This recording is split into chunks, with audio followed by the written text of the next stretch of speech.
Good morning, good afternoon, and good evening to the listeners of the Good Anime Palette Podcast. We are back with another episode. Today we are doing episode 51.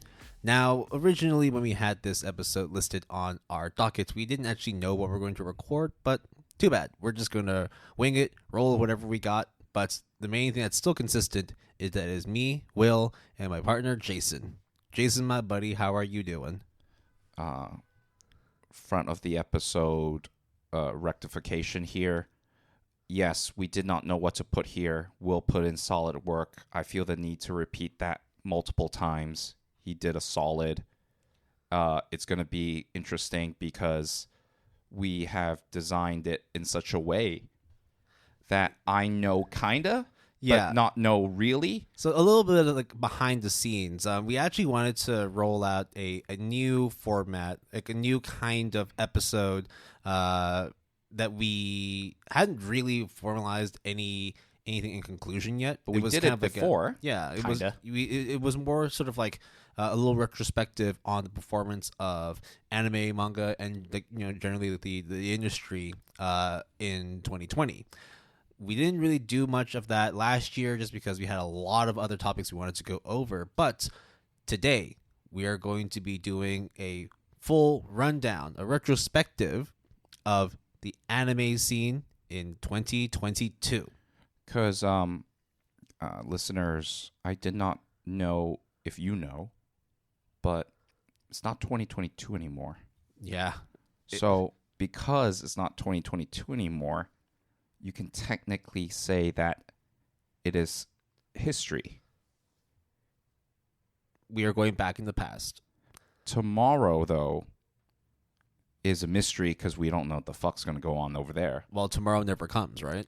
But right now, today is the present because Will decided to gift me this 2022 retrospective, putting me in the dark, kind of. But I think we would do that because, and maybe, I don't know, Will, we're kind of spitballing here, but maybe like we alternate between leaving one in the dark, leaving one in the know, so to speak. Absolutely. Yeah, we'll see how it goes, right? But we're trying to experiment around to see. Will has compiled very well and diligently sort of a lot of the stats. There are some caveats here and there. Yeah. The beginning of this sort of like format was kind of conceived when we were just spitballing about like crypto performances and how everybody's Wait, is that how it started? Yeah, because we were talking about why don't we do something that's kind of like Wall Street bets, except call it Weeb Street bets. And we would talk about like the performance, quote unquote, in this bear market of really shit anime and how studios need to pick their shit up. Otherwise, your investors, which are the anime fans, are going to start, getting a little bit antsy and wanting to pull out their investments, which is less run time, less watch time for your productions. It's kind of a little bit of a riff on that. It's not like fully going to be like pure analysis, but it's a trip down memory lane.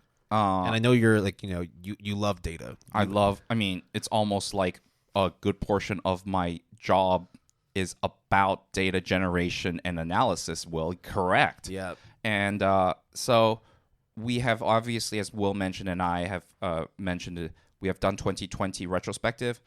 We didn't do it for 2021 because we just thought 2020 was a one-off kind of scenario. Yeah. But we decided, hey, let's give it a second shot. There's not one opportunity. Mom spaghetti type shit. Yep. Let's go. So a lot of this is just kind of like sort of unplanned. Yes, I was working on this for a couple days, but in terms of like the general structure, the flow of this discussion, or at least the flow of this quote unquote analysis, it's kind of just going to be impromptu. Yeah. And it's not like I am completely not know generally by the season of last year, like each season, what were the standout ones or what were like the ones that were surprising or not, because we watched them. Will and I watched a lot of them, or know at least them in part. So it is not like I don't know anything, but by kind of having some information or context, but not having the pure raw numbers, which were usually taken from my anime list, Mal, I wouldn't be able to definitively say something, or at least maybe I remember it being one way when in actuality the numbers say another thing. And sometimes that can be, in my opinion, great. Sometimes that can be bullshit because numbers are great, but human beings are emotional beings. Yeah, the numbers don't really mean anything until we put it into specific context that, not just Jason and I, but also you, the listener, can digest and understand it, right? So what I did over the last few days was go back and forth between Google Sheets, a couple of different calculators. How does it feel, Will? It was tiring, but in a way, it was actually really fun because it actually led to a lot of not so much discoveries, but more sort of like realizations that wow, actually, some studios, despite seeming that like they're like really, really, really popular and renowned, actually didn't do all that well in 2022. And then there were some like relative unknowns that actually just bucked the trend and produced some of the greatest series that we'd ever seen. So it's nice just to compile everything together and compare it and just really at least have like some evidence. Again, take evidence with a grain of salt. This is just something that I did on the side on a whim, but somehow managed to turn it into an actual topic that we can discuss today. I thought it was just hella fun to do it, to be honest. It is about 6.5, close to 7 minutes in, but news alert, there is none. Reading, watching, news alert, there is none. We're going to go straight into looking back, turning down the volume of 2022 because it's over. Yeah. And we can now fully assess the performance of things. So, yeah. Will, I'm assuming that you have a format or like a kind of like a really like structure in mind, right? Yeah. So the way I went about doing this was essentially going back and forth between Google Sheets and also using my anime list. Now, this is all data, all information that I took from my anime list that's readily available. So in terms of like this being like a full in-depth analysis, no, that's not what this is. This is just purely for entertainment purposes. Do not take this as here's a disclaimer. Yeah, like this is like, not this is not financial advice. Yeah. Like, don't put your stonks in this weeb bullshit. No, it's not like Mappa Studio go brrr. No, we're not trying to like make you money and whatnot here. And in case you are being nitpicky, yes, there are also other anime databases. AniList is, and so on and so forth. AniChart also has one. It just so happens that Will and I use my anime list a hell of a lot. We like the system. We know how it works. And also a lot of people use it. So we decided to use that as a barometer, not only for all of our episodes, but for this one as well, and also future ones as well. So... Yeah. So the data that I pulled from my anime list is purely from the TV new section for each season that we're going to be going over. So that would be including of winter 2022, spring 2022, summer 2022, and fall of 2022. So any series that was released as a TV new. So we're not including ONAs, OVAs, not including TV continuing, and unfortunately, we're also not including movies, just because that there's a lot to unpack on that side as well. So what happens when the second cur of a two-cur show bleeds over? Yeah. Would that count? That would be like if for example, if I look specifically on spring, even though there was a series that was running from winter through into spring, I would not count that series as part of the spring analysis. Because the second time around, it will be in the returning category and not in the new, right? Exactly. Likewise, in terms of like sort of, there are a couple of, I guess, genres or tags that are not included here. So of course, there's no hentai, there's no erotica, and there's also no kids shows. So essentially, checking off those filters on my anime list and getting those results. That's the data I got. But the ecchis, though. Ecchi. Yes, the ecchi sketches. That will be there because... So the sketchy shows are there. Because by default, when you look into each seasonal, those are the three that are checked off. Like the R18 plus and the kids stuff, those are like not included in the filter. Right. So Cyberpunk Edge Runners is also there, right? No, because... Why, Because Will? it's not released as a TV new, but rather as an ONA. Right, because it's a Netflix exclusive. So there are some simulcasts that, or at least in Hong Kong or in Asia, outside of Japan, are Netflix technically not Netflix, or was it Netflix originals, but they're Netflix exclusives, right? Yeah. So there's like this weird gray area, but for all intents and purposes, for Will, in terms of gathering data, and if you want to follow along, you can. It is my anime list, the new shows that are premiering, basically more or less the seasonal premiere shows that we are talking about that we also didn't cover and covered as well. Yeah. And then, of course, no ONAs, so stuff like Bastard, Kotaro Lives Alone. You bastard. Yeah, unfortunately. And, of course, Cyberpunk Edge Runners, those will not be included in this analysis. Yeah, I think that's generally it. If there's anything else I need to add later on, sure, I'll go ahead and do all that stuff later. So, I've compiled...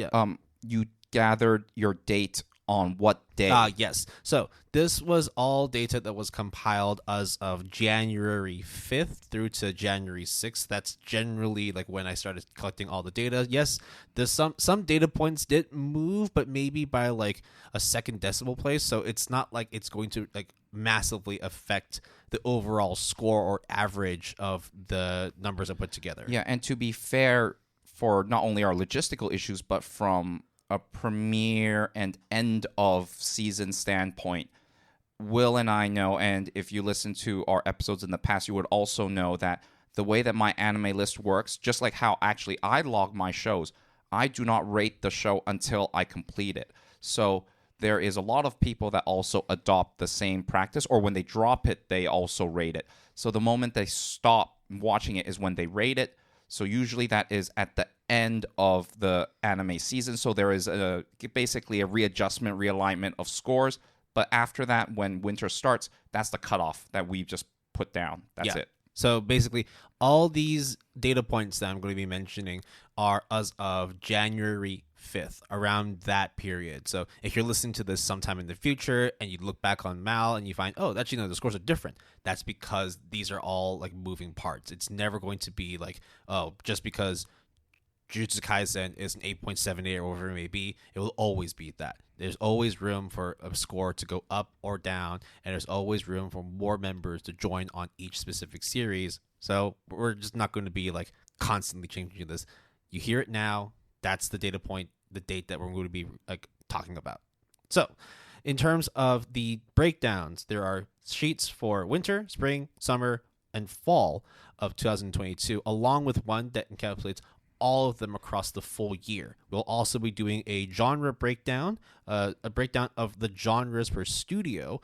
And then the last sort of discussion we may have is generally about what we would have considered to be the best performing studio, the worst performing studio. Like, again, it comes with an asterisk because these are just general stats from one specific platform and using our own personal opinions on how we interpret that data. We should give a letter grade, Will. Oh my god, bro! No, maybe not for each studio because that's excessive. Maybe for each season, but I'm thinking kind of like just like the whole year in retrospective. Maybe I don't know how we're gonna roll. It just we'll figure it out. Yeah, figure it out. But yeah, the start of the winter is the start of the year. Will. Yep. So in winter 2022, we had a total of 40 series that fell under the TV news section of my anime list. I should also caveat as well, I'm only including series that actually have a score. If it says NA, those data points were not entered into the sheet. Yeah, because they're not applicable. It would just fuck up the algorithm, right? Also, it's not applicable. Yeah, listeners. So I will not apply. Is it a zero? Is it a zero, listeners? No, it doesn't even have a zero. No, it's not a zero. It's just it doesn't apply. Anyways, so in terms of the average performance of the shows across the 40 of them, doesn't look too great. The average MAL score across all 40 shows of winter 2022 was a 6.84. So it's not even a 7. The highest MAL score was an 8.82, which was Demon Slayer Entertainment District Arc, and the lowest was a 3.85. You can probably guess which one that is. Is it the legendary, the arm that used to be? It's Rusted Armors. No way. Rusted Armors was... Wait, X-Arm was 2021? Yeah, the year before. So, same time last year... Rusted Armor was like, bro, hold my beer X-Arm. It's still like I think 1 full point or 1.5 points higher than X-Arm, but no, it wasn't X-Arm for Winter 2022. It was my Rusted bad. Armors. I was so scarred by yeah. X-Arm. Now you can see why the scores, at least from an average perspective, were not great. In terms of the percentage, there were 32.5% of series that were between 6 and 6.99. That was the biggest sample point across all the different scores. There was nothing that was below 3, but there was one, which is Rusted Armors. The outlier, right? Yeah. So for people who don't really have a good grasp of what a 6 to a 6.99 means, for argument's sake, would it be fair, Will, to say that anything from 6 to 6.99 could be a decent show, but at the most, it will be a decent show. At the very least, or at the very most, in a way, it's passable. Yeah. Like, if you watch it, like, fine. There's better shows, way, way, way better shows. But yeah, if you've watched everything, then sure. Sure. Anything below that at that point, like, I personally would not put on my mouth. Unless if it's ironic. Yeah, right. So, only 6 series in Winter 2022 scored an 8 and up. Nothing, though, was above a 9. There were 12 series that were 7 to 7.99. So that is roughly that's actually exactly 30% of Winter. And 7 to 7.99 is generally good to almost great. Yeah. Anything within the range of 8 is kind of like outstanding, and anything above the 9 is in GOAT territory, greatest of all time territory, or at least within that ballpark is essentially the way to think about it. Yep. So the 6 series that were in the 8 to 8.99 section are, of course, Demon Slayer, the Entertainment District arc, the second part of Attack on Titan final season, the 3rd season of Teasing Master Tataki-san, and of course your beloved My Dress Up Darling. Sasaki to Miyano was also very highly respected, 8.24, and the Case Study of Vanitas Part 2 rounds out the 8 to 8.99 section. Then there were a lot of 7s. 8.21, right? 8.21 is the score for. Oh yeah, so 8.9. I got it. That's the range, right? There were 3 series that could have gotten into the 8s, but they were still a little bit far off. Surprisingly, after that, the highest 7 that we have at 7.84 is Princess Connect Redive Season 2. So, in terms of a studio perspective, the most productive studios were Leiden Films and Cloverworks. So when you say productive, what do you mean by that word? Within that specific season, it is how many series a studio produced. So, for example, then Cloverworks produced 3 productions, which were Akebi Sailor Uniform. I think Dress Up Darling was also Cloverworks. Yes, correct. And then the third one was Tokyo 24th Ward. Right. Yep. And usually, you only make 1 per season. You don't make 2, because that makes, unless if you're like a huge ass studio like MAPPA, Toho Animation, so on and so forth, where you have the capacity to output essentially 3 episodes per week for 3 months. It's an extremely, extremely tall ask for any studio, really. Yeah. And then that also includes partially, COVID is a concern, especially 2022 was no different, although in a way it was lesser. Also, I think the fact that a lot of it's just really tough. The anime and manga industry is really cutthroat. So to have 2 is already pushing it, because maybe you have it multiple productions within 1 year. But 3 is... But 3 in 1 season? Ooh, actually, there were 3 studios that produced 3. What, for 2022? Yeah, so Leiden Films was one of them. JC Staff was another.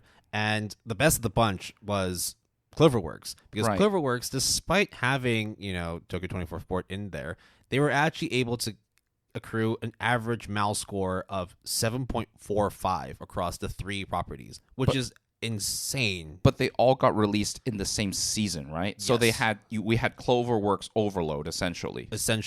Now, that doesn't mean, of course, that it's the same for JC Staff and Leiden Films. Unfortunately, those 2 only averaged around a 6.68 for Lightning Films and a 6.66 for JC Staff, which is below the average MAL score of the overall winter 2022 season. So what you're saying is They're both mid. They underperformed. They're under mid. Yeah, they're below mid for sure. Whereas Cloverworks like exceeded it like fantastically. Now that doesn't mean it was the best studio. It didn't create the best work. I think the highest one they had was Dress Up Darling, which came up at 8.28. And I mean that has the waifu, so Yep.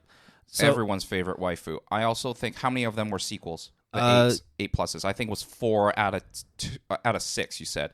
Yeah, but at the same time, in terms of what Cloverworks was doing, all of them were brand new.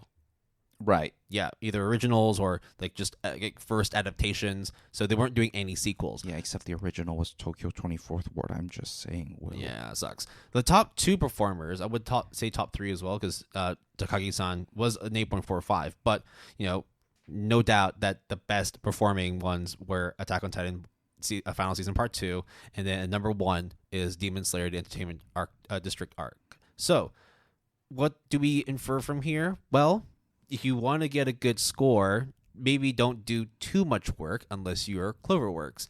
And it also makes sense that Ufotable and Mappa would be topping the list because of the gargantuan projects they're working on. We were talking about Attack on Titan and Demon Slayer. No doubt that they're going to be doing very, very well.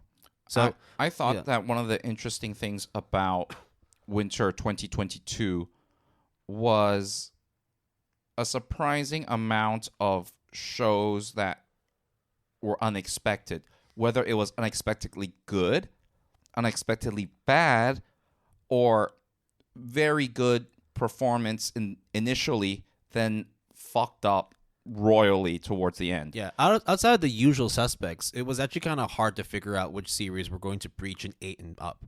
Yeah, and so it really was. But yeah. in terms of the 7s that we watched, I would say we very much enjoyed it. But an average of 6.84, yeah, that was kind of what we were expecting. I think Heike Monogatari was a bit of a... It was ambitious. It was ambitious, and I still think it's decent for sure. I didn't finish it, but it was trying to tell this intricate story of like feudal Japan, royal family drama, which is very niche. Which is like so niche and hard. It does have a beautiful story about like tragedy and the girl with different colored eyes, I think. Yeah. So there's I think one of her eyes is it can either see the past or it can see like tragedy in the future. Yeah. Yeah. So it's like a Sharingan. Yeah, it was a Sharingan. Yeah, bro. Trust me. We're going to drop the bombs on this one. Akebi's sailor uniform really ups the ante of this ain't an ecchi show, but it sure looks ecchi as fuck. Yeah, also very gorgeous. That's where we sort of continued the observation of how the 7s were actually pretty good. I mean, we're talking about you really like realist rebuild the kingdom. Yeah, and then there's also the genius that's saved the nation out of debt. You finish it? No, but it's a 7.4, and it's got like 230,000 members on MAL, so it did well. Yeah. Slow Loop, I like Slow Loop a lot. I like Slow Loop quite a bit. It's a very comfy, like just average but good time. You started getting into Police in the Pod.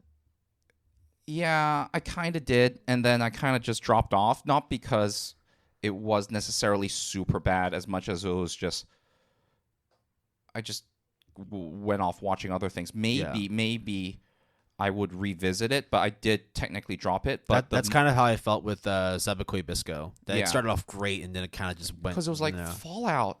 If I were to tell you hippos with turrets, you would be like, fucking sign me up. I would be like, fucking sign me up. Oh, you shoot arrows and fucking mushrooms pop out of the fucking ground? Crabs? You like crabs? You like crabs? No, not that one, and not that one, but like giant ones. Yeah, they... I really think they fall short, especially when the concept and the premise was so wild, and the promotion footage was just like, dude, this can be hella sick. Yep. So in terms of looking at the studios that were in that had produced something in winter 2022, no doubt, of course, topping the charts were Ufotable, Mappa, Shin-A Animation, which did Master Takagi-san Season 3, also in the top 3. Then you have Studio Dean at 4th. I also feel like I should take a moment to sort of really go over, in my opinion, some of the mangas that I thought were going to be okay, at least like mid sevens, ends up not panning out. So, Love of Kill, Koroshi Ai, like, it was this assassin, not really assassin love story I thought would be okay, ended up not being great whatsoever. But the one that takes the cake is Requiem of a Rose King, with just an abysmal score of 6.31 with JC Staff. Because especially when I decided to read the manga for the first volume, it was painful because the manga is like an 8 point something. And to have it be such a far, far cry from how terrible the anime was. No, sorry. It should be the inverse, right? Basically, the disparity is so massive. Yeah. I think Ryman's Club is kind of in that category too. The first episode, Will and I hyped Will up throughout that day when I watched the premiere. I was like screen capping, like, bro, this sub, what these guys are saying is fucking crazy. It looks quite legit. Very deep as well, yeah. Very deep. And then it turns out, well, bro, it ain't that deep. Yeah. So Leiden Films, that was their MVP, unfortunately. Ramen's Club sitting at a 7.38 because the other two properties they did, which was Sayuki Reload Zero In, was a 6.6. And that wasn't even the worst one. The worst one was Tribe 9 at 6.07. So that's why, like, if you combine all three together, they perform below average. So I think the worst, actually, though, was OLM. OLM had one of the worst performances amongst all the other studios in winter 2022.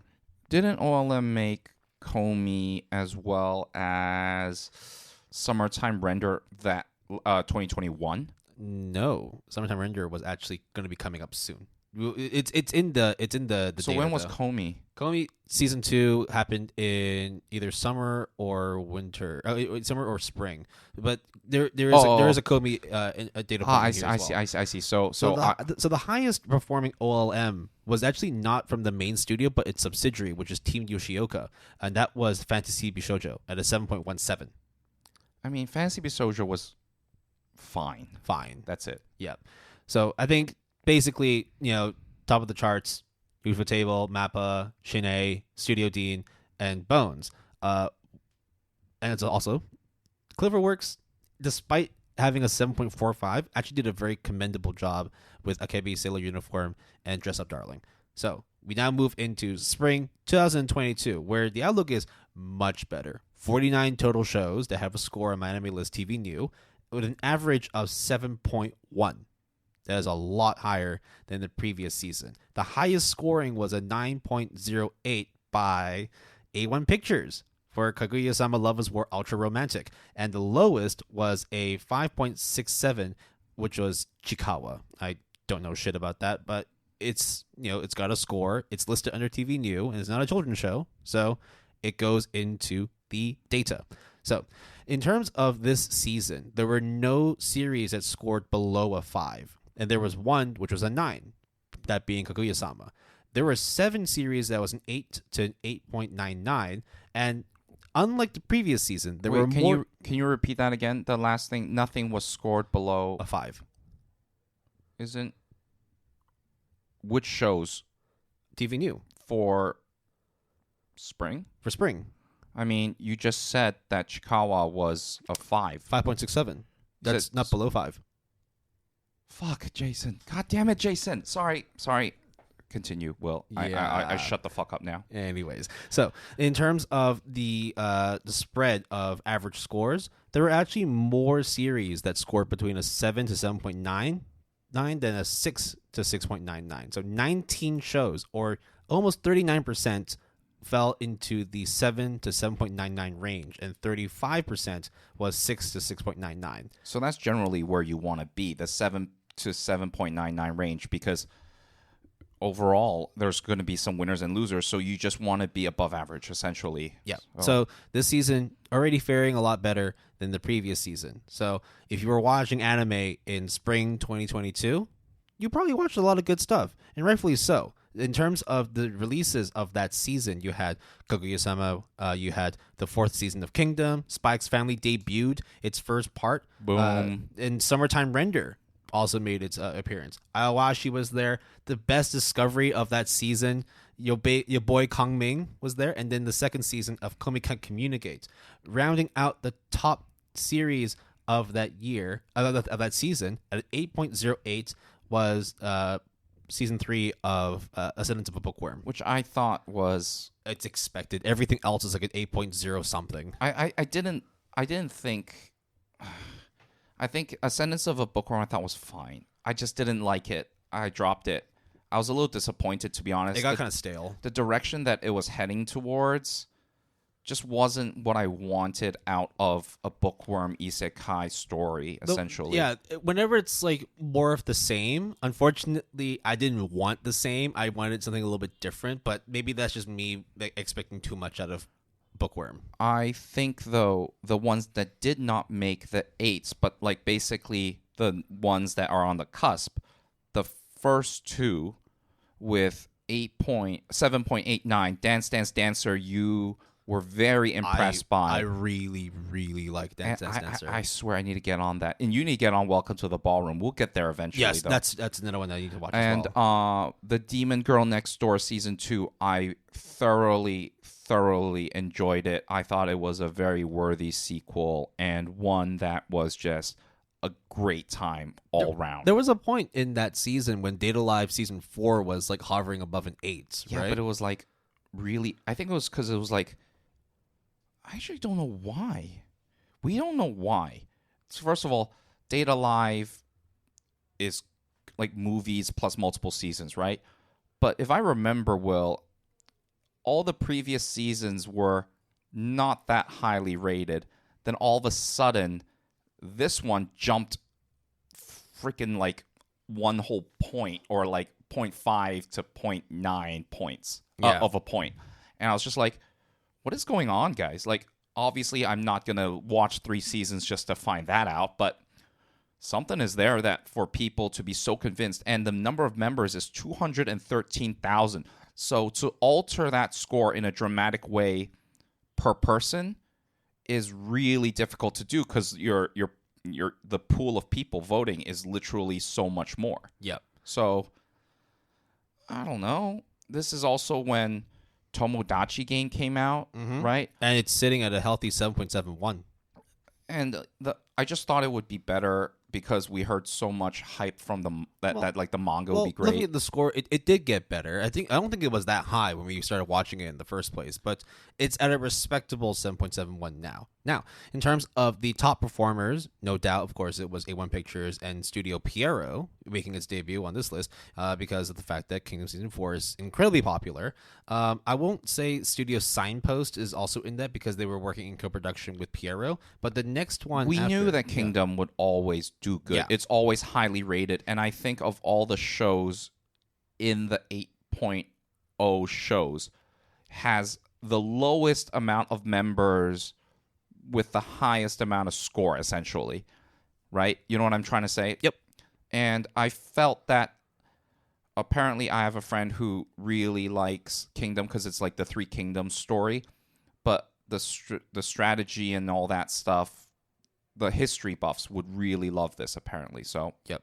You know. So, of course, it's, Production IG, PA Works, Pierrot, A1. They did really, really well. But the one thing I do want to mention, there are 2 things I wanted to, keep focus on here, which is Cloverworks had 2 productions this season, right? Both of which did quite well because they managed to make an average of 7.93, still well above the average overall for that season. With the caveat being Spike's Family is technically a co-production, so we don't know how much proportion-wise is split between the 2 studios, but still, nonetheless, co-credit, it's still, they produced it. Yeah. So unfortunately, that average got brought down because of Kunoichi Tsubaki, which is a 7.17. About that, I was quite bummed out. I knew you had higher expectations. Yeah. So I knew that in terms of the 3 properties done by that mangaka, which are When Will Ayumu Make His Move, Tsubaki, and obviously the most well-known is Takagi-san, this one was already the least highly rated. So I knew going in to have my expectations not too high, but it just apparently still was too high. So I didn't like it at all. So that's just what it is. I think there's another Mob Otome isekai or something. I'm Trapped in a Dating Sim. Yeah, I heard lots of good things about it, and I think it did okay, but I never really cared too much about it, and I don't think there were a lot of buzz behind it. But I do think though it got a second season. Yep. Because just because you're lowly rated does not, at least on my anime list, does not mean you don't get a second season. Yep. Now, the other observation I wanted to bring up was, I was talking about how OLM and JC staff didn't do very well in the previous season, which was winter 2022. They have reversed and actually done quite well in spring 2022. So OLM had 3 productions, one of which was a co-production with Nippon Animation, and JC staff had 2. But both of them were able to get a respectable score. JC staff had an average of 7.34, and OLM had an average of 7.71, which is a lot better than what it was before. Leiden Films, on the other hand, it was still okay, but it was still performing below average compared to the other ones. So overall, the other interesting thing was that Wit Studio is a lot lower, despite having Spy X Family, though, of course, because it was a co-production with Cloverworks, hard to really say how much contribution there was on both sides. The main thing that really fucked it up, though, was Onipan, which I don't know shit about, but... Yeah, I don't know shit about that show either. 6.53. Shit. Yeah. Fuck. So it really brought down the average for Wit.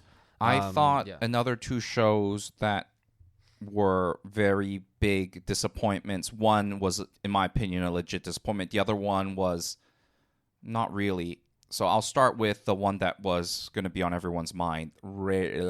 Shield Hero Season 2. Yep. So DR Movie dude. And Kinema Citrus both feature on this list, but as a co-production. 6.56. Not a very good look for either. No, especially when there was so much expectations. And it seems like a lot of commitment and hype, because at the time of recording they have committed still to season 3, that they have done so after the end of season 1. So at the very, very least, they have one cur to, I guess, redeem themselves in some way, but I do think a lot of the good faith has been lost.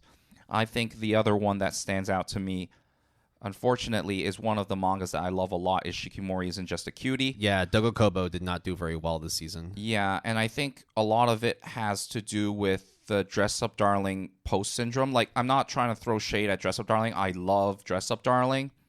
And to be fair, if I had to choose between one or the other, I like Kudere, so technically I would choose the wrong choice. But the point that I'm trying to make is I really like the manga a lot. I stand by that still, and I still read it now, too. The issue actually is more of, I guess, the fact that it came up a season right after. Yeah, so. Because everyone, even you would know. Yeah. I would say to you, oh, Shikimori Isn't Just Cutie? Yeah, it's just like Dress Up Darling, but slightly different. So you should have that. No, so basically have that expectation, and then it turns out, even though Dogo Kobo did a very good job in terms of looking the part. I mean, Dogo Kobo had 3 productions this season, one of which was also Shikimori, right? Yeah. But unfortunately, they just couldn't do anything that well. Like RPG Real Estate was a 6.73, well below average. Did you end up finishing? No, you dropped it? Hell no, I didn't finish it at all. I watched a couple episodes, and I think you did too, right? It didn't help as well that they made the worst performing series that season, which was Chikawa. So yeah, they ended up with an average. I think it was a 6.44.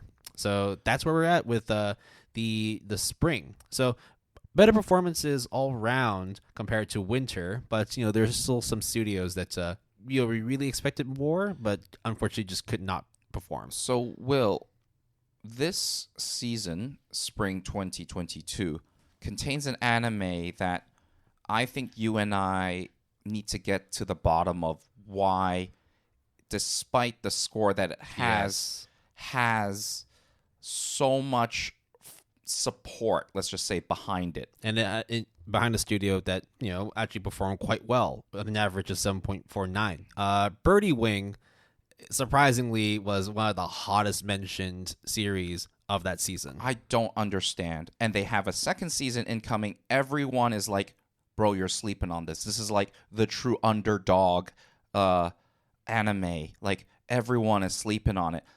And I guess I could see strokes of mad genius in like the couple episodes that I saw. Yeah.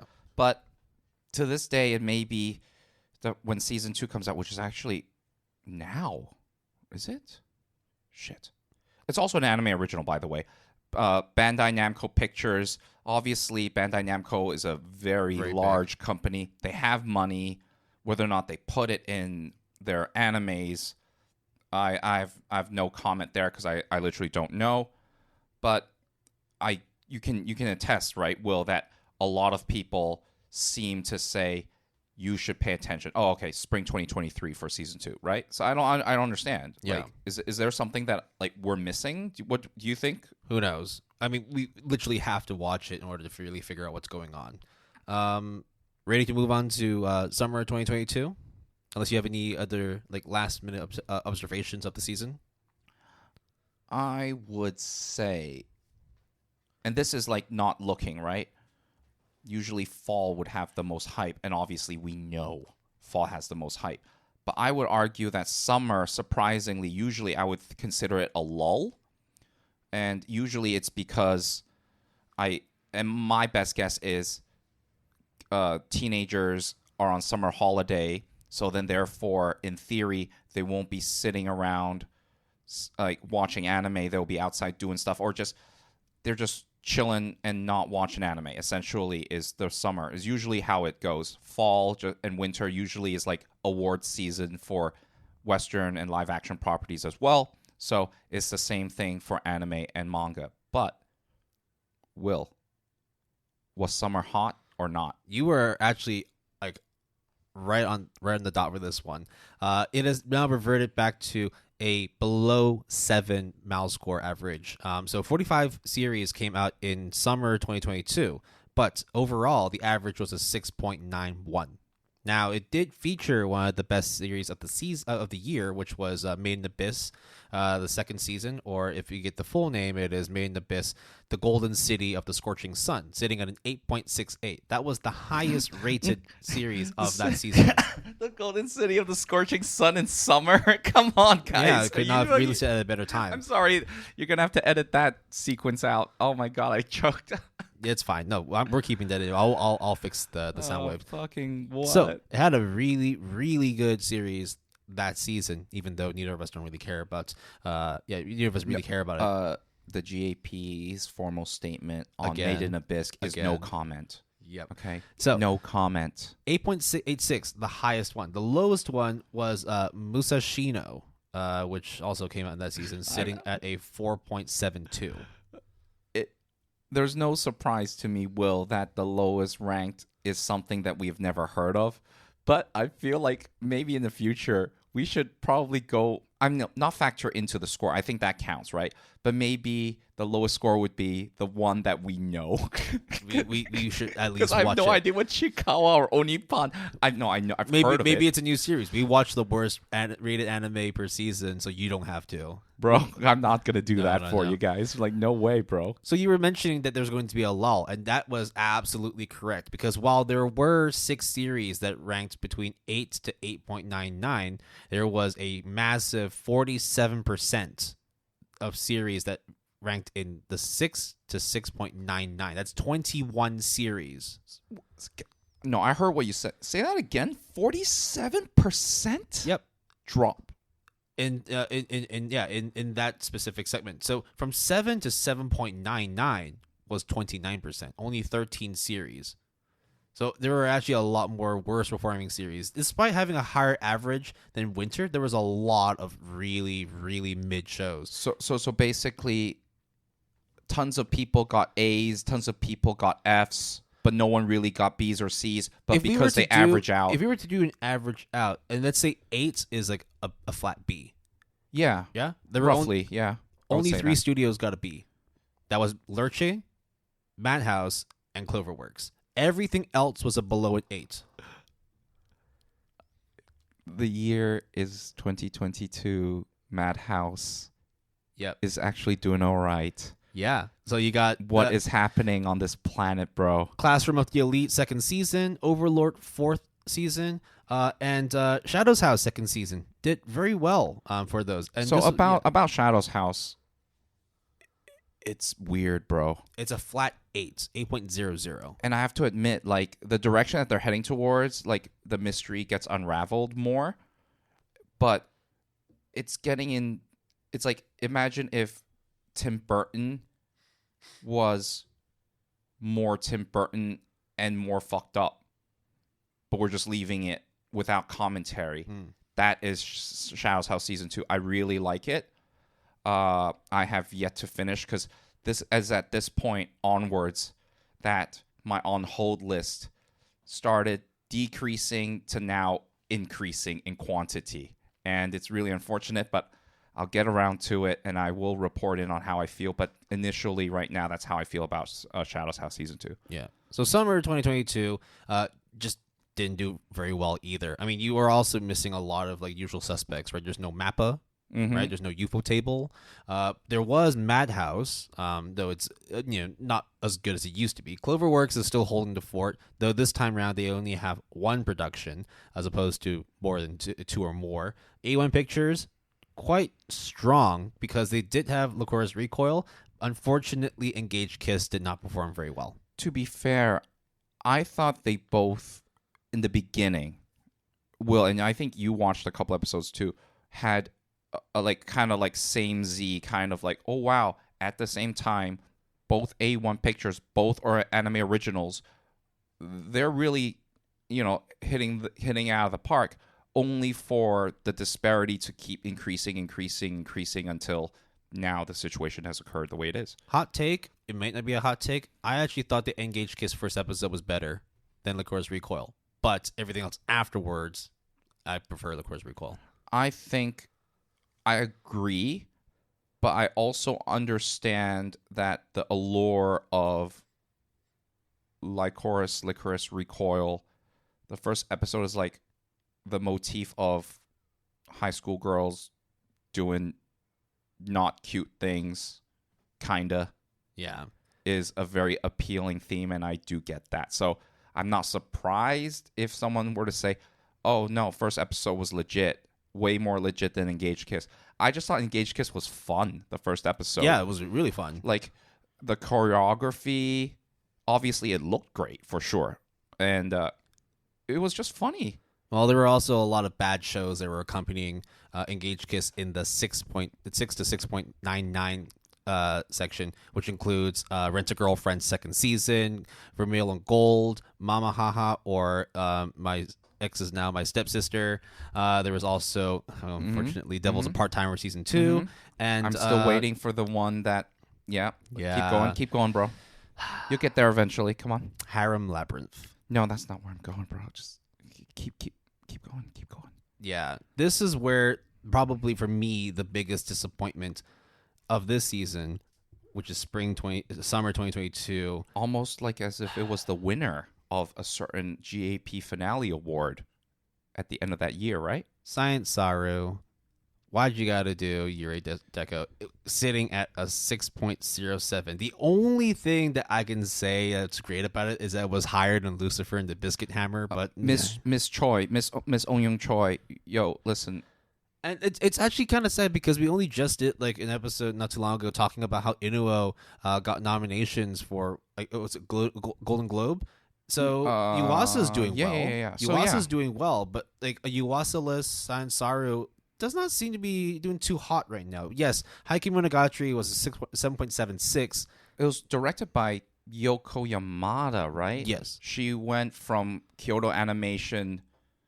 And so you had a good director in play there. But Yurei Deco, possibly my disappointment of this. And they've already talked about it enough in the awards for Season 4.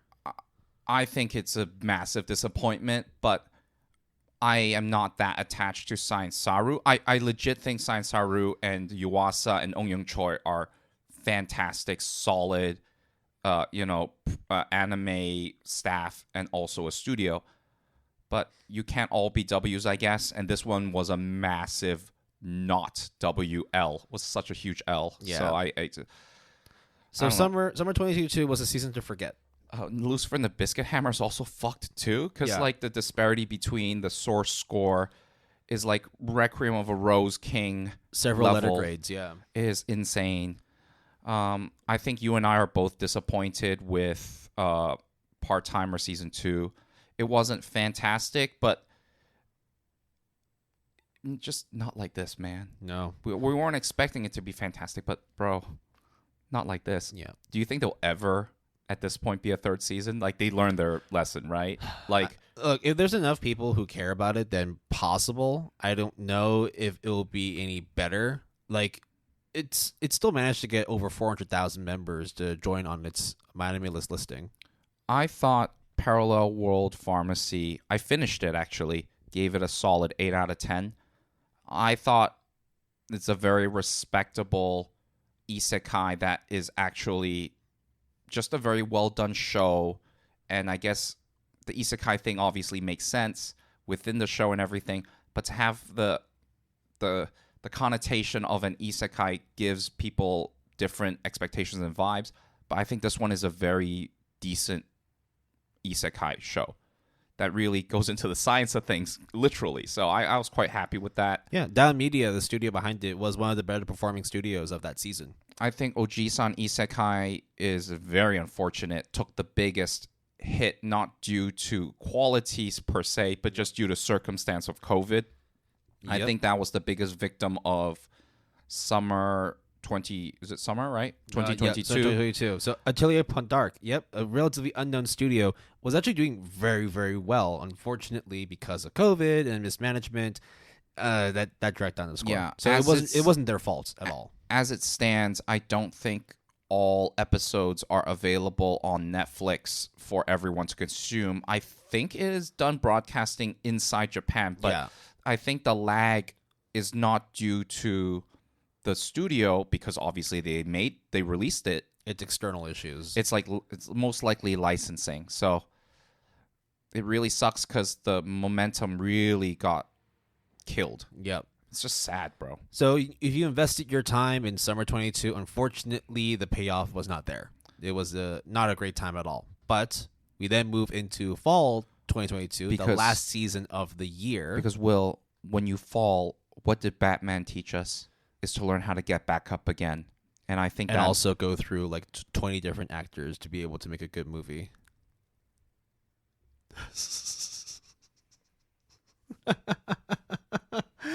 Anyways, so yes, Robert Pattinson is.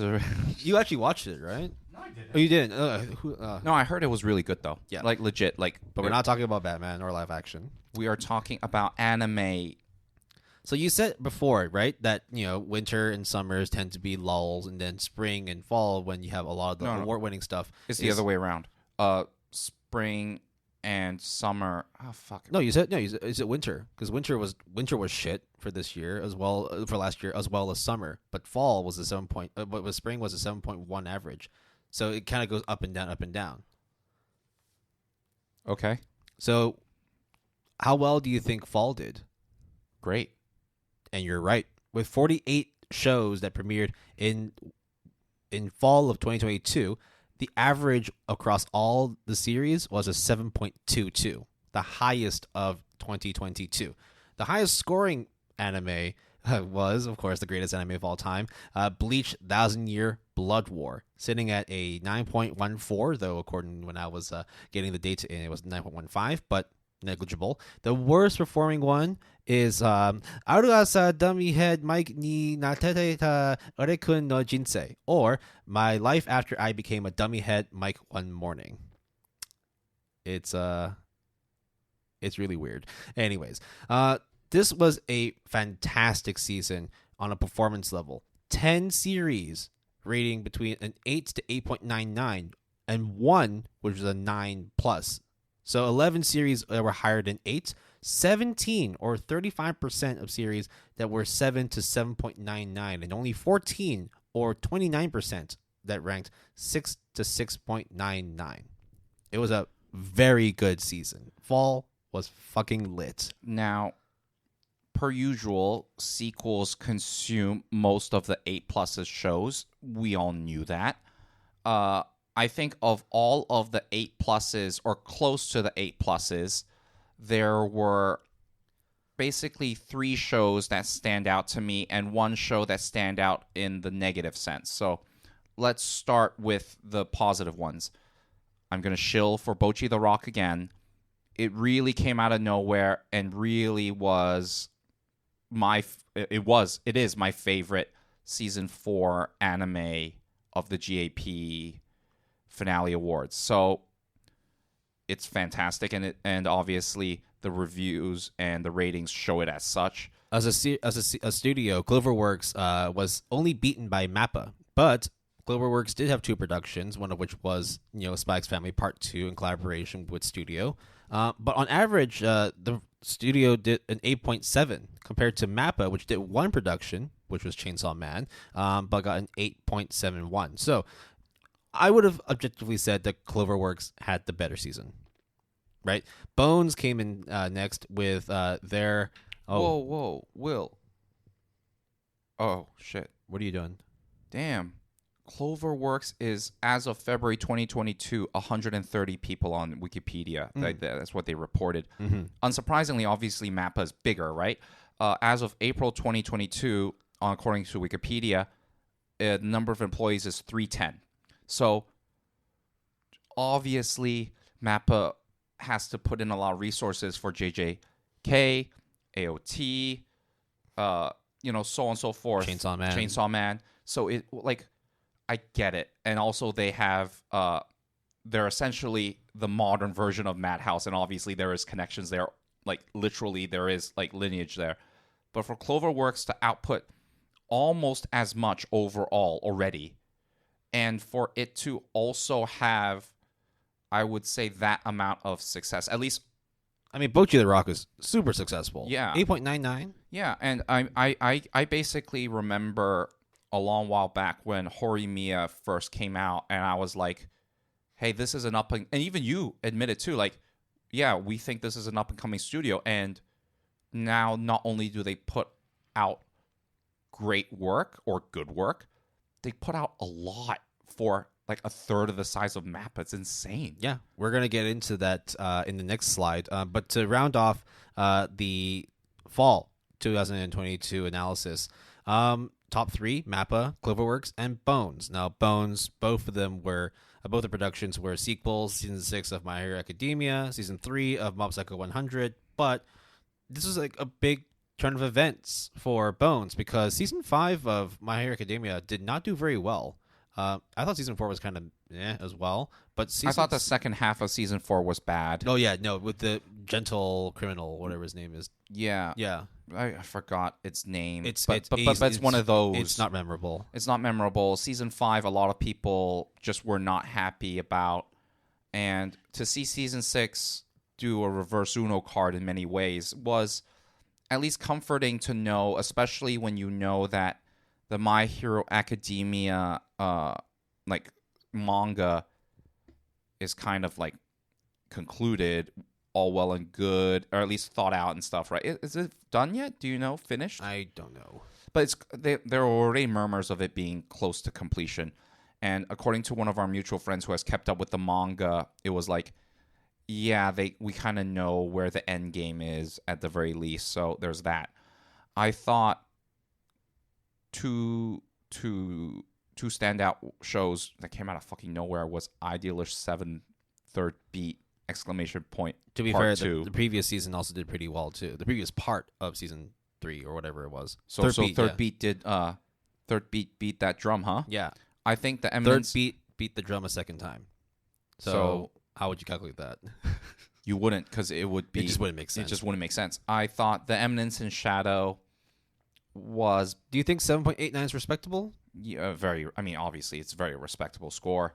And I think given how it looks and everything, it is as good as it can get. And I felt that it's really good. I can keep up with it every week because it does bleed into winter now because it's doing winter of 2023. well, it was like 1 3/4 of a cour. It's like 20 episodes. The one that actually I felt is the most disappointing around that area is Gundam, The Witch from Mercury. So at 7.86. Yeah, because there was a lot of hype behind it. Gundam, obviously, Sunrise, obviously, tons of money. The prologue that I watched a while back was legitimately like quite like hype. Well, I think I know where all that money went. It went into idol groups because they produced 2 different iterations of Love Live, and both of them were their best reading shows. So that's probably where all the money went for Sunrise. Yeah, and shout out to another one, More Than a Married Couple But Not Lovers. From Studio Mother, sitting at 7.62. Because for the longest time, it was like a 6 point something. Will was going to lose the seasonal bet by an even wider margin. But it really pulled through and like ended on a very respectable score. And I'm quite curious, not curious enough to watch it per se, but curious to be like, there must be something there for everyone to basically give it of a certain score. Yeah. So Studio Mother might be something to keep an eye on. They've kind of broken out of their Arifureta shell. That was the last thing they did before. They were a very young studio, 2019. Yeah. So less than 4 years. I did not finish Arknight's Prelude to Dawn as of this recording, but I finished half of it. The one that I need to watch, though, is Raven of the Inner Palace. Yeah, I want to talk about that, too. So when we saw the trailer for our fall forecast, the episode 30... Ooh, is there something you've finally forgotten? 39. Somewhere around there. Okay. Episode 39. Is it? Well, either way, Bro, 39. Bro. Yeah. No, it's summer. I fucked up. Okay. Anyways, we thought it looked gorgeous. The animation looked fantastic. We thought that a period piece of literally essentially the Forbidden Palace kind of thing was kind of cool. So, and it ended on 7.51. It hovered around the 6.89 and jumped. So there you go. So overall, very, very, very good season. The best performing season. I think this might be a good time to go and do a quick little break, because after the break, we're going to go into an overall breakdown of the full year of 2022, along with a genre breakdown, and also potentially even listing our MVPs and the suckers of 2022. So we'll be right back.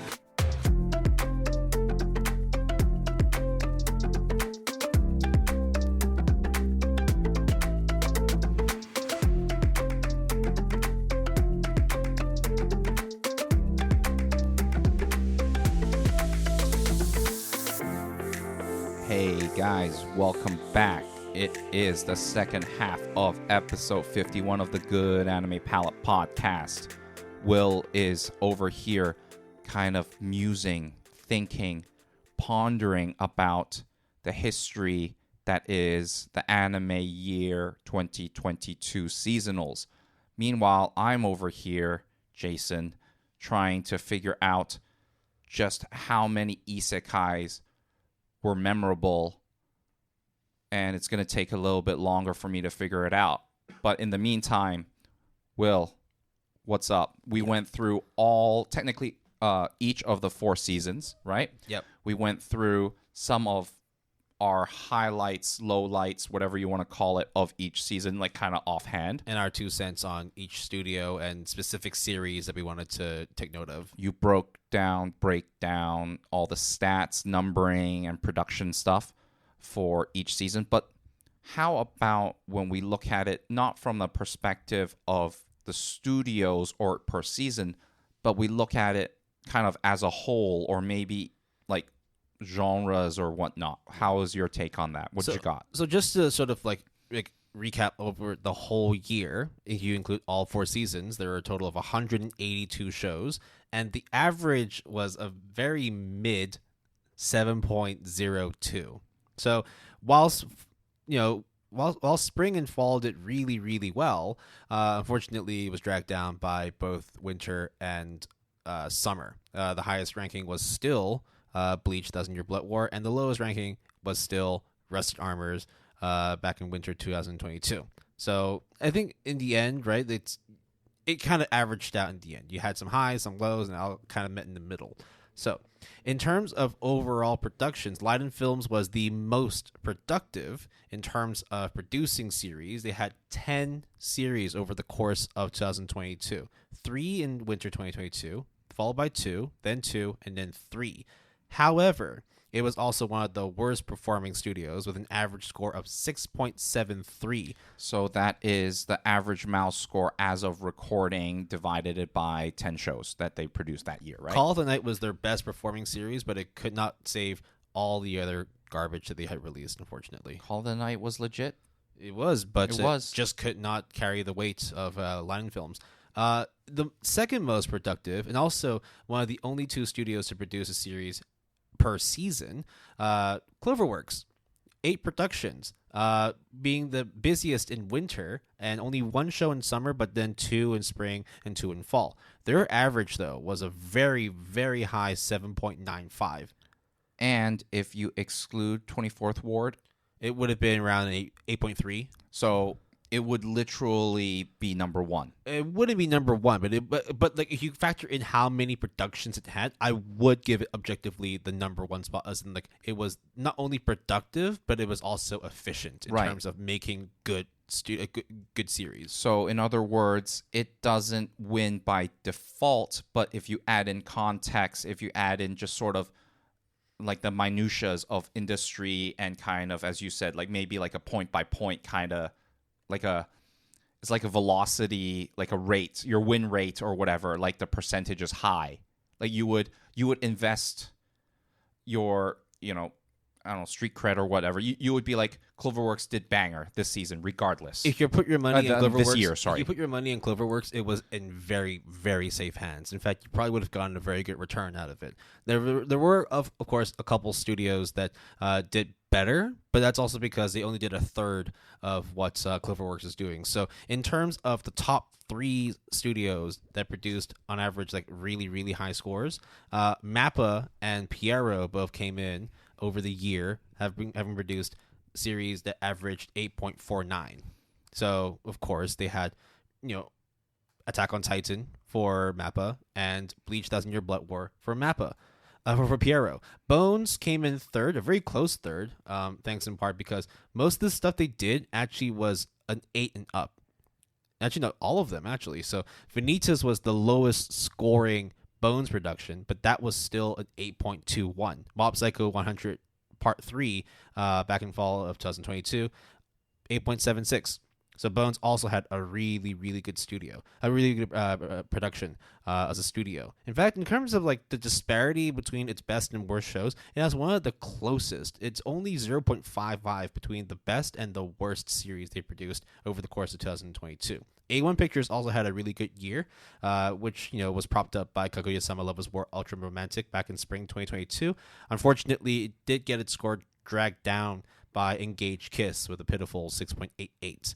PA Works only had 2 productions, but both were, I would say, like cult favorites, if not like things people should absolutely watch, with Your Boy Kong Ming at 8.21 and Akiba Maid War at 7.71. Couldn't be any further in terms of genre, despite kind of taking place in the same kind of nightlife city vibe.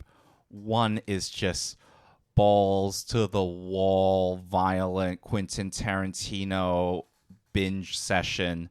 The other one is, I'm a tactician, but I can rap as well. I love Your Boy Kong Ming, and you absolutely love Akiba Maid War, so I should really like get up to speed with it, right? Yeah. How far behind are you on it? Akiba? Yeah. Half. So it's not good. I'm up to date and try to keep up. A lot of personal stuff got in the way. I am very committed to finishing a bunch off, of course. And of course, right this moment, the winter is happening. Winter is here. So fuck, Will, we've got a lot on our plate. But that's nothing you need to worry about, dear listeners, because we will definitely give you the full rundown of winter 2023 when that happens. But it ain't that time now, because right now is 2022's time to shine. So yeah, we got to give props to it because in the end, like whilst it does appear that there were a lot of like mid-series, there are also a lot of like studios that were doing real good work. Because shocker, people, there were highs and lows, winners and losers. There were some good shows and bad shows in any given anime year. I think, though, was it 2021 where there was like maybe one or two anime seasons that were just abysmal in terms of quantity? I think due to the COVID. There was like maybe a season that had like 33 or less. Yeah, something like that. So then, therefore, at the very least, right? We saw health. Yeah, we saw a rebound in terms of the amount of productions. Yeah, so at least people are at least producing shows. Hopefully, all of them are making some sort of return on their anime, right? So, but it is at least positive to see that you don't get propped up just by Mugen Train, and also because you got propped up because you're all getting back to work, being able to do work, and making it normal everyday life. You know what I mean? As an animator or in the industry. So yeah, and just to give perspective in terms of like the highest like Mal score average like studios, I didn't include studios like UFO Table in there because they only produced one thing, which is Demon Slayer. So it just wouldn't be fair to compare it to like an A1 that produced no, 3. man, they bet it all on black, and guess what? They won. They did win, but there's no point talking about them now because it's just like, well, what do you expect, right? They made fucking Demon Slayer a really, really good like second season. They didn't just bet money on the table. They bet the whole UFO, the unidentified flying object, just placed it on black and was like, well, just roll the ball. Roulette wheel, let's go. Yep. So there were 4, like in terms of like studios that produced more than one. So basically 2 and up productions. There were 4 studios that had an average score of 8 and up. So that was in order: Mappa and Pierrot, both sitting at 8.49, followed by Bones with 8.42 and A1 Pictures with 8.07. Now, in terms of how well they did on a consistent level, Bones actually was the most consistent one, considering that the lowest score for any of their series was an 8.21 with the case study of Vanitas Part 2 and Mob Psycho 103 Part 3 being really, really, really good. But, of course, special mention to Mappa and Pierrot as well because, you know, they did work. But if we were to look at the number of productions that came in as well, it's hard to look past Cloverworks. Cloverworks did work. 8 series over the course of a year and still producing an average score of 7.95. Like, you could watch anything except for maybe Kunoichi Tsubaki and definitely not watching Tokyo 24th Ward. You would have enjoyed watching Cloverworks. I'm sorry. Which movie? Which anime? Doesn't matter. No, We're not doesn't talking matter. about that shit anymore. Exactly. That's exactly where I'm going with this. Because 24th Ward doesn't exist, okay? So in terms of just looking at like pure numbers, yes, you would say that the MVPs were Mappa and Pierrot, though Mappa did manage to make like on average better anime because despite having the same average score, the difference between the worst and the best series was a lot smaller for Mappa than Pierrot. But, you know, Pierrot still had a pretty good, you know, lowest scoring series, which was Play It Cool Guys or Cool Doji Danshi, which came out in fall 2022, ranked 7.57 on its raw Mal score.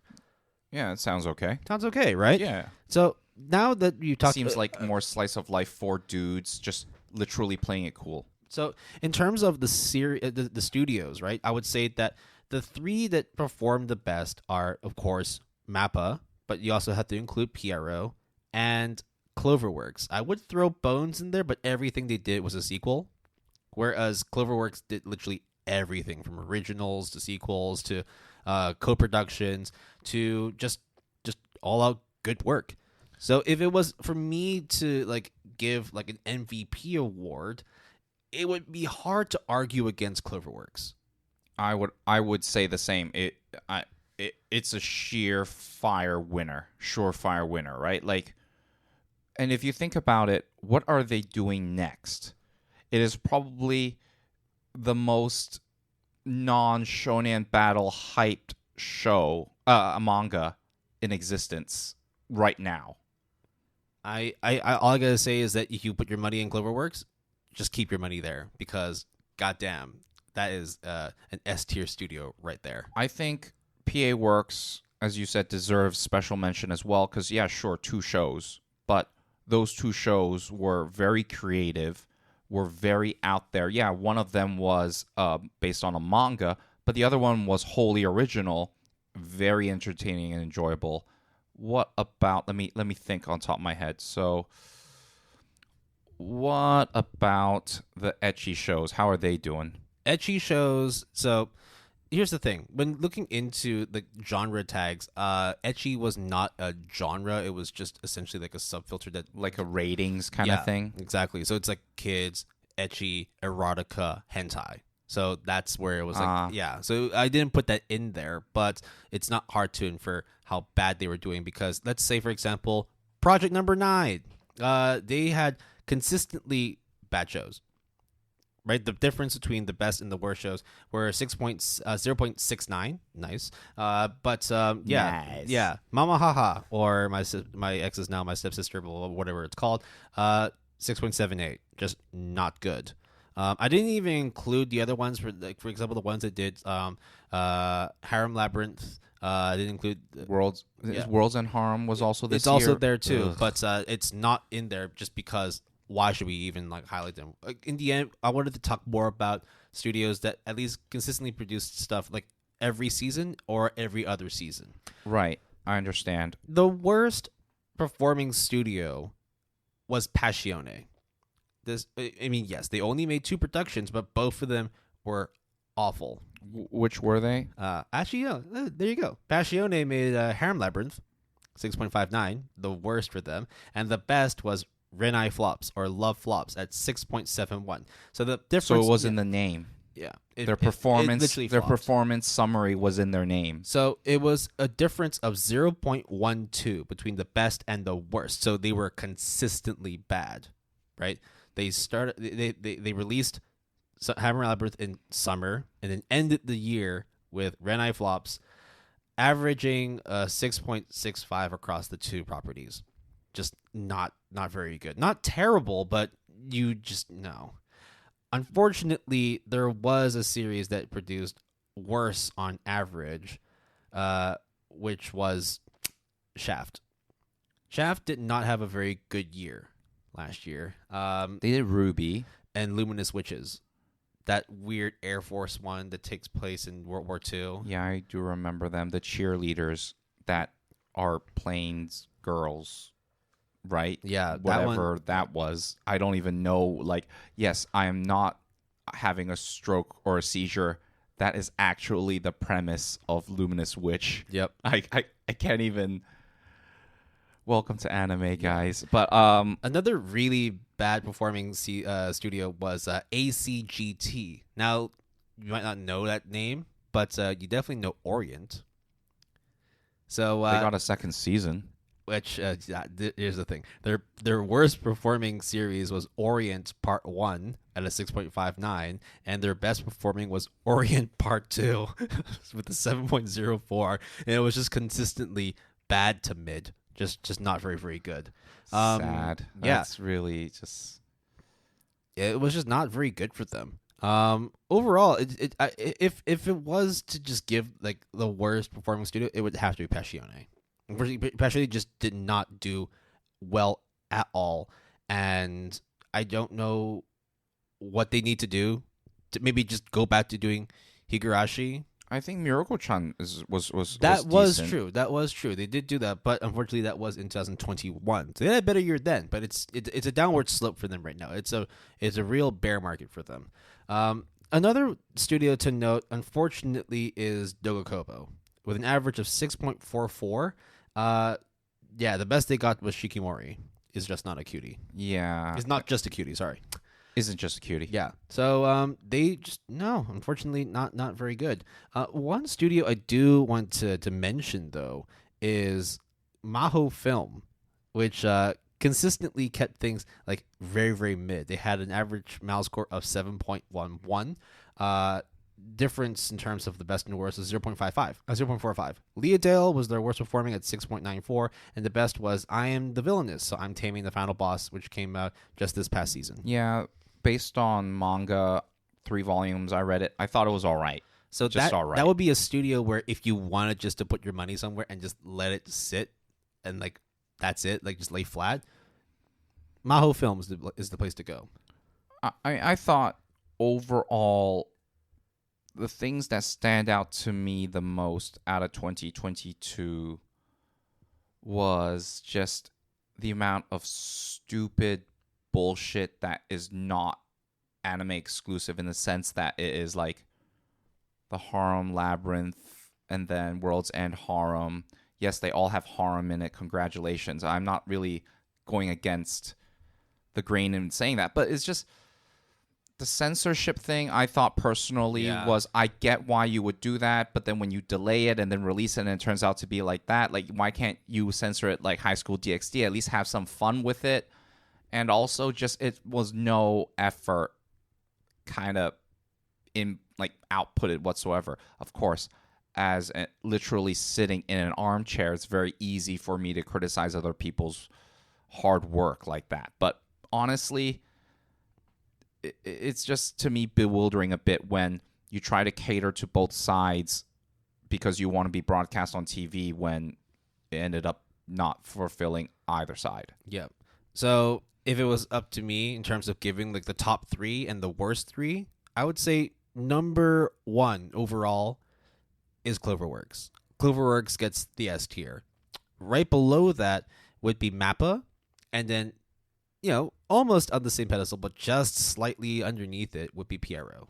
Now, I know that you come from number perspective, but from like what I remember and my impressions, it would obviously be Cloverworks as number 1. No surprise there. I would say PA Works is number 2, and then I would say OLM is number 3, based more on how I feel about Komi and how you feel about Summertime Render, because I didn't finish it yet past like maybe the 3rd episode. I stopped because I wanted to wait for it to binge it and then never gone back to it, but I do want to. So those 3 to me, they may not produce the most, in terms of the 2nd and 3rd place. Funny enough, actually OLM actually produced 6 productions. So they had very strong showing with Summertime Render and Komi Can't Communicate, but they were also held back by some really, really poor productions as well. Which ones? Well, Ninjala was one of them. It's the fuck is that? Yeah, it's just, don't worry about that one. But it was in the data. Yeah, I get it. I think it was Fantasy Bishoujo. I think it was OLM Team Yoshioka. Okay. Yeah, that's another one that he did. OLM also did. I need to double check. But anyways, OLM is a good shout. They averaged to 7.04, and they were able to produce like some really really popular shows. It's just in the end, I think maybe they spread themselves a little too thin by having like 6 productions over the course of the year. So the final observation I do. Oh, actually, yeah. In terms of the worst, it had to be Passione. Passione was the worst performing. Harem Labyrinth was a fucking like shit show for them. I would then say that 2nd place is Doga Kobo, because man, they are just no closer to getting anything that's an 8. I think it's been like 5-6 years since they released anything that was even close to an 8. They have. What was My Senpai is Annoying? Was that Doga Kobo? I thought it was Doga Kobo. Yeah, but even then, like I think looking at the previous shows, I don't think they have anything that's above a 7.6 or 7.7. So, unfortunately, Dogokobo has to take my 2nd worst studio of 2022. Remember, this is 2022. I'm not taking into account anything they did before that. They just did not have a good year last year. And then 3rd was Shaft. Shaft was just not a good. Like it was just not good over 2022. Two productions, yes, but neither of which had broken past the 6.7. If I remember correctly, there was some staffing issues at Shaft or something. I don't really remember on the top of my head, but I recall like some kind of issue going on in their studio. There was some news about it, I suppose. But unfortunately, Doesn't excuse it, but I'm yeah. just saying that I just remember that there was that thing that. So I think overall, though, it seems to me that how do you feel about the whole 2022? Because for me, I felt that the fact that it felt normal that there's highs and lows, winners, losers, just the sheer quantity of things that are back on track, to me is almost like I would give 2022 extra brownie points just because everything is now kind of more normalized, more the way things has always been type deal. So I think I would give 2022 a solid B. Yeah, I think that roughly checks out. I do think, though, a lot of the sequels that were not expected to show up decide to show up. I'm thinking a bit of like Overlord. I'm thinking of Devil's a Part-Timer.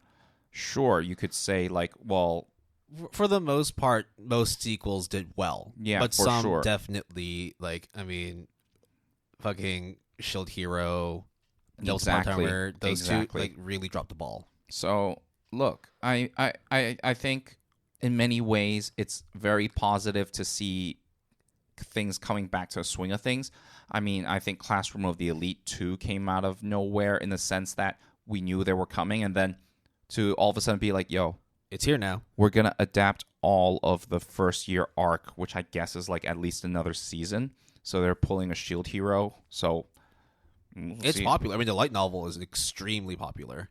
Yeah, I think Shadow's House coming back was like not necessarily too unexpected, but it was just good to have that quirky, dark show get a second season. Yep. So many, I mean, obviously Made in Abyss, but you know, I'm not going to say that. Yep. So the final observation I would have is in terms of studios and how many productions they have per year. I actually broke that down as well. So there were 20 studios that had 2 productions, 12 studios that had 3 productions, 5 that had 4, 2 that had 6, and 1 each for studios that made 8 and 10 productions. It seems to be that the magic number is 3 because the combined average for studios that produced 3 productions was a 7.6. So generally, if you're going to be doing stuff, at least have it consistently throughout the year. Maybe one in fall, one in winter, one in spring. Maybe forget about summer because summer sucks, and then end the year with a banger in fall. Yeah, I mean, Checks out. Yeah? Checks out. Yeah. But that's not the best performing. Now, of course, it's hard to factor this in because it's an anomaly. But Cloverworks with 8 productions actually had the best combined average. Cloverworks, it's you cannot deny that Cloverworks was a fucking amazing studio in 2022. Yeah, I do really think that it was just nonstop.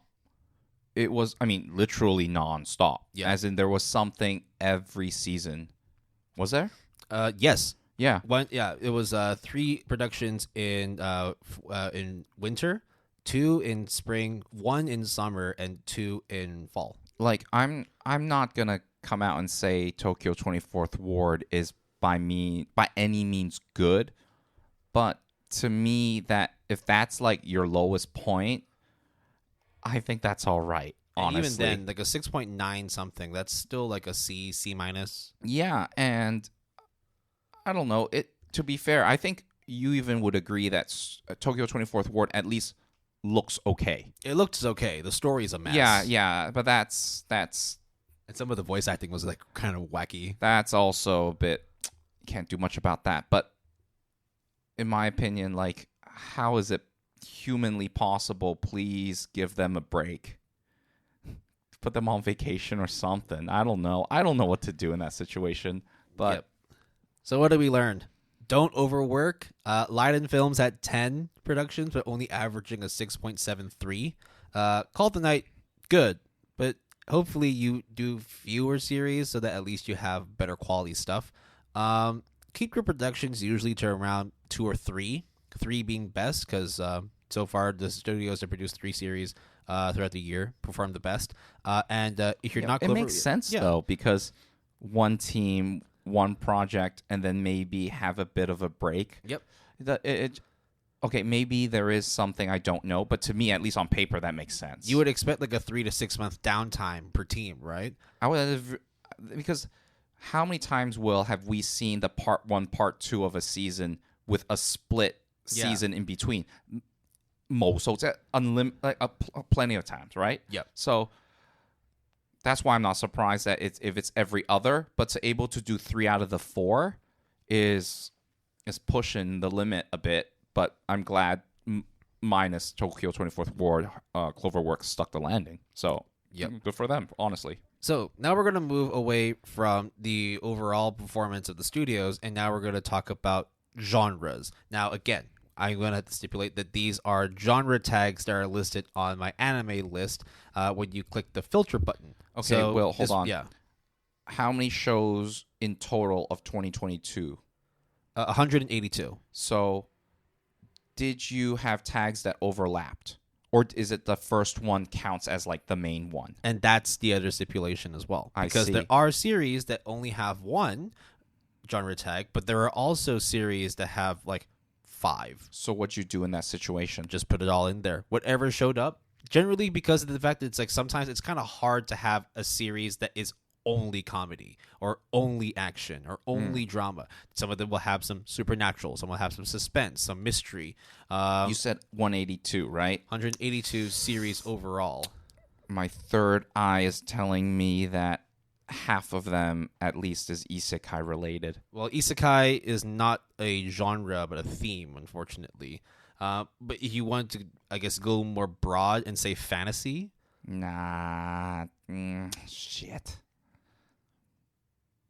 Also, we gotta get that GAP intern. Will gotta crunch those numbers. Go to each individual anime and list them out. Because if you were to go into themes, right? Isekai is one of them, but then you're also throwing in stuff like childcare, Avant-garde. detective. Avant-garde is actually a genre tag. What the fuck is wrong so with themes Mal? would be like love polygon, high stakes game, maho shoujo, organized crime. Love Can we go back a bit? Love polygon, so not triangle. It's just it's a literal clusterfuck of like incestuous or non-incestuous romantic relationships. Hey, Will, when a daddy line and a mommy line really love each other, they make. But then your other mommy lines. and your daddy are not blood related. But they're the same length because they are the same thickness. I don't fucking know. So it's hard to really throw it in there. But in terms of like, just to let you know, the genre tags they have are action, adventure, avant-garde. Award-winning was a genre tag. I don't know so what. Inuo is on that, right? Again, Unfortunately, no. Boys love, comedy, drama, fantasy, girls love, gourmet, horror, mystery. There is romance. a food genre. Yep. I mean, I'm not. Well, not just food, but like art as well. It's a very loose definition. Because when I think of gourmet, I think of it more, I guess, as a theme rather than a genre. Again, it's like, how do they determine what's a theme, what's a genre, right? So if you want to go by Mal's definition of gourmet, wait, they have a definition. Yeah. Actually, no, it's food specifically. Yeah. Preparation and consumption of food or drink that takes place in a gourmet series, and a narrative is designed to feature numerous different dishes or beverages. Gourmet should only be double tagged with workplace when the social interactions between multiple employees in the same work environment are equal in focus to the food and drink. What the fuck? Yeah, no doubt that most of the stuff is just literally just food wars. Hey, how about 2022, 2023, what blows my mind is the fact that Mal actually has a definition. First of all, has it as a genre, gourmet. Yep. That and among others like love polygon. Does it even have a definition of love polygon? I didn't know about all this. Holy shit. Love polygon, if you want to look at that, let me just pull that one up. So, love polygon doesn't have a definition. But apparently Sword Art Online, it has love polygon themes. Because no lines have been drawn yet. bro. Yeah. Well, I mean, Golden Time's there, which makes sense. Orange is there. Domestic Girlfriend is there. Bro, Snafu is on there. The Domestic Girlfriend, it's not blurred, bro. Yeah. I don't know. God, what is going on here? Right. So, unfortunately, isekai is not a genre, according to Mal. So what you got, though? So you must have something to give me, right? Yeah. No Sherlock. That's the most tagged genre across the Action. That actually came second. Shit. Hold on. We're thinking about shonen. Adventure? Adventure was not even close. Fantasy? Fantasy was third. Fuck. I don't know. Comedy. No way. Comedy. Bro, no way. Comedy occurred 66 times as a genre tag across 182. No way. What? Yep. I mean, I guess. I mean, well, sure, you can have comedic elements, right? So then, that's therefore, why. it That's gets dragged in. And I guess action is because it's shonen, so there's always going to be a good amount anyways. I don't know. I feel like my anime list is mixing genre and themes. Yeah. And they're not really having a very solid definition of what is what. It's all very loose. It's not like easy to determine like what constitutes horror, what constitutes mystery, what constitutes comedy. I understand having multiple like tags or multiple genres, but when you have them distinguished between the two, because I would technically say isekai technically is a genre. Mm-hmm. I would say maybe not love polygon, but I would say like harem is a genre in of itself. I mean, I'm pretty sure they have a villainous tag or something like that. Like how intricate do you have to be? No, they don't. They do have a harem tag for themes, reverse harem as well. But yeah. So comedy was the most common tag as a genre for all 182 series in 2022. However, it wasn't like the highest performing. That would actually go to mystery, even though they only had 8 series that had the mystery tag on it. So, like on average, if it had a mystery tag on it, the show averaged around a 7.49 on Mal, which is pretty damn good. But because it's only got 8 series on there across the whole year, it's kind of hard to make that as a conclusive argument. The next one, though, was Supernatural with 15 series and averaging around a 7.38. So Supernatural series did quite well. Romance was also really, really good, too. 7.3. Yeah, but again, it's just because a show has romantic elements, does that mean it deserves to have the romantic tag? Who knows? It's also like we're assuming that Mal as a whole organization is just like saying this is a tag, that's a tag. No, there's like multiple people that are working this database. Like, how do you sort of like run everything into one singular definition? Is it anime? Yeah. Is it not anime? That's how you boil it down to one question. Yep. So this is where like I think it's actually a little bit more interesting in terms of like understanding how they go about doing genre text, because I've also put down the highest performing series based on genre tags for each season. So for example, action in winter 2022 was Demon Slayer, but the worst was Rusted Armors. Comedy was like there's a lot of stuff there. Like Uncle Isekai was comedy, Kaguya-sama comedy, Teasing Takagi-san would you consider Bocchi the Rock comedy? Comedy-esque, I guess. Yeah. I mean, it's a mixture of slice of life comedy music, I guess. So funny enough, it doesn't even have the slice of life tag. Well, it's just straight comedy. I find that funny, but because sure. because the themes is cute girls doing cute things and music, so they probably felt it was more thematic, the slice of life elements, as opposed to it being a genre. See, this is where it's a little bit kind of like take all this with a grain of salt. It's easier to distill like actual raw scores from the database, but when it comes to the genres, who the fuck knows? I don't know. They gotta check themselves before they wreck themselves, because really, like, it's all over the place, really. But what is, from a non-scoring perspective, what is your opinion of 2022 as a whole?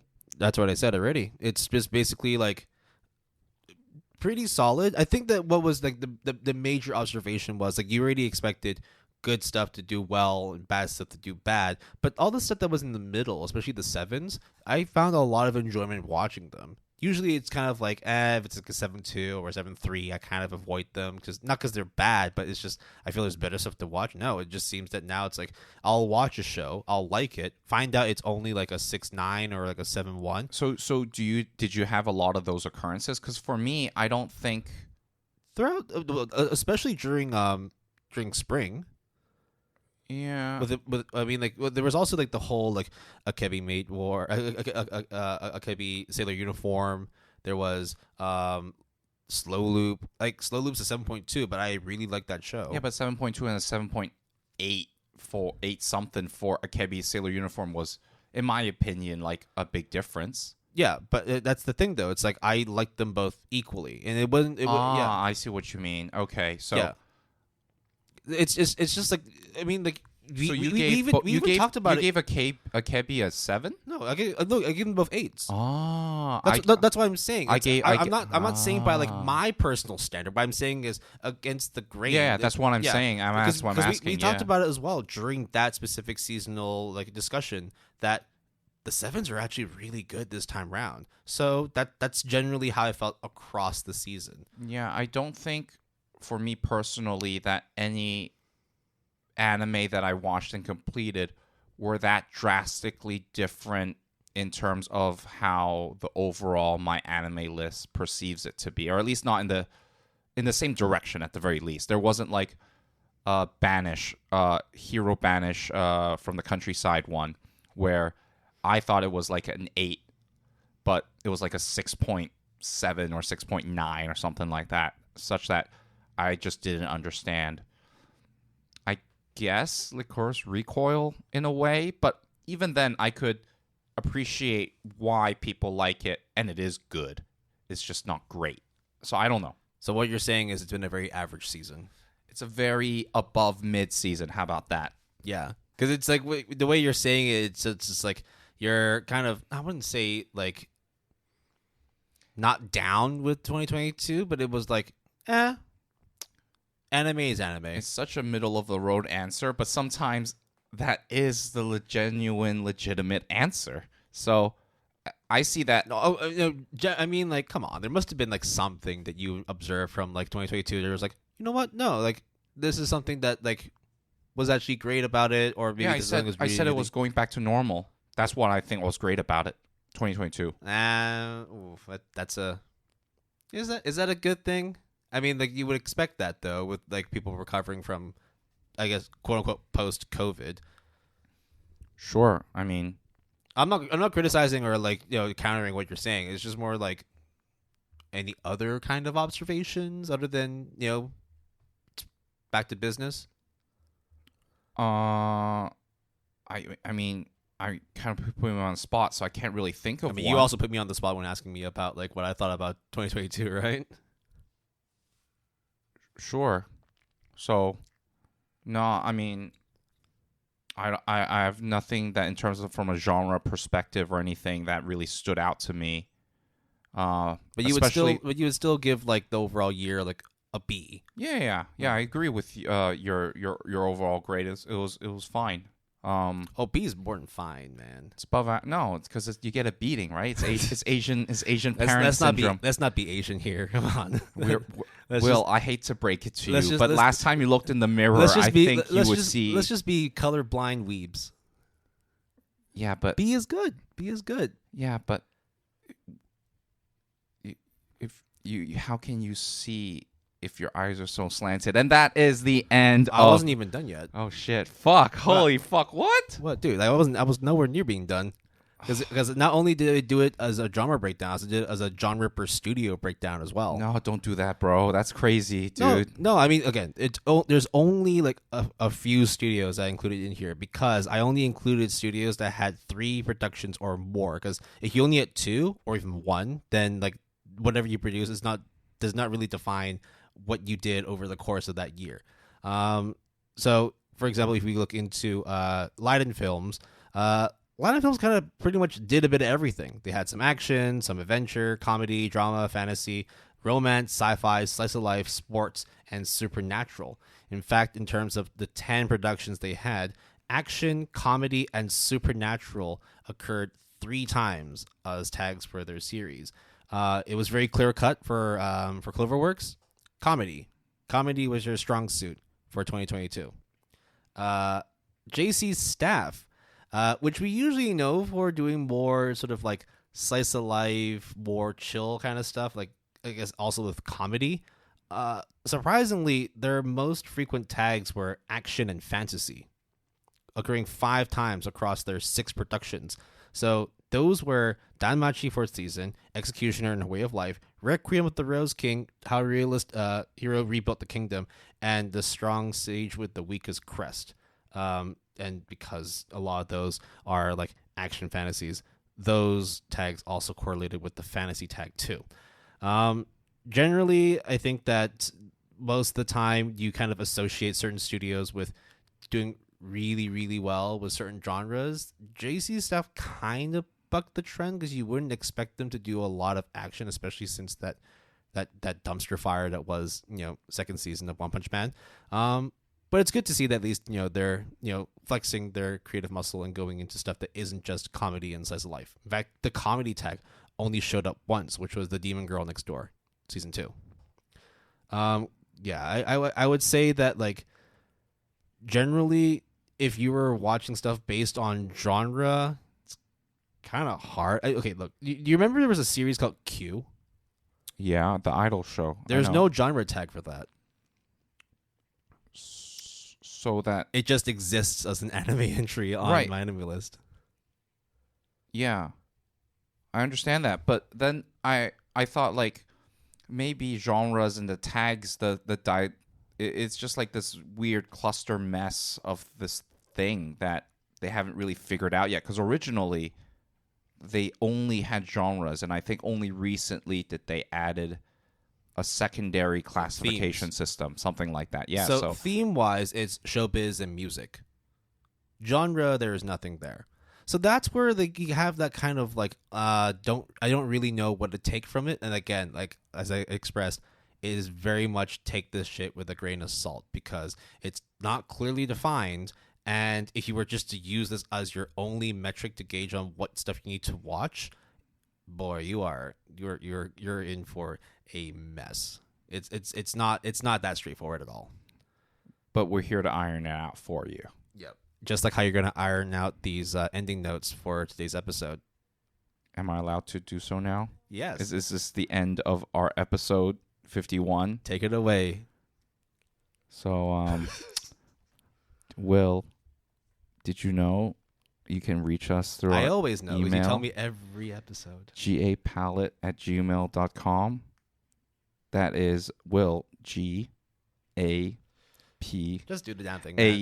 ALETTE@gmail.com, all lowercase, all one word, using the handle @PaletteGood, that's capital P and capital G, all one word for Twitter, and through our GAP Discord server using the invite link that is in the show description. We have a website. You should check it out, www.goodanimepalette.com. Music credits for this episode. Our intro music is In Your by Hasten. Sorry about that. Our break music is Botai by Oi. And our outro music is I Don't Mind, the instrumental version by Particle House. You can support the music artists we feature by listening to them on Spotify, Apple Music, or other various music listening platforms. And our royalty-free music was provided by Epidemic Sound. If you're interested, you can sign up using our referral link that is in the show description. Terms and conditions apply. What's up? Yeah, I guess I enjoyed watching anime in 2022. How does it feel to hold all the power of knowledge in at your fingertips? Well, I mean, like there is also obviously an asterisk in terms of like the data that I'm working with here, right? It's just from one singular source, and even like the genre stuff, like I can't even conclusively say that action was the best or comedy was the strongest performing when it doesn't really seem like the Mal platform knows how to classify or even tag like all their stuff, especially when they have stuff that's like you would say that certain themes are actually better suited as genres and vice versa. It's clusterfucky.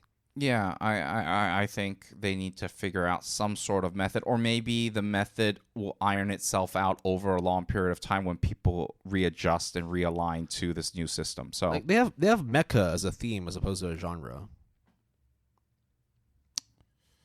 Yeah, because using their definition, wouldn't action and basically adventure be kind of the genre part? Yeah. So I guess I don't know where the line is drawn in certain areas at certain places. It just doesn't make sense to me. But what will make sense is what's funny, Will. So I was actually just looking because this is just a throwback to episode 49. They have a gore tag, but they don't have a violence tag.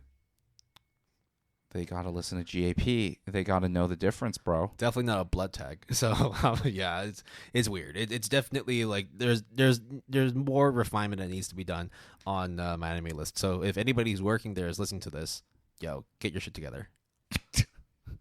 Just blanket statement, like fucking get your shit together, all right? We use your service every fucking day. God damn it. So I mean, okay, look, like we're in the midst of winter 2023, and you and I are both so into watching the seasonals right now. Yeah. So guess what we're going to do for the next 2 or 3 episodes of the GAP podcast? Not talk about seasonals, because we are probably gonna gotta watch them all, and our second iteration of the anime series adaptation primer ASAP. Nice. Yep. So.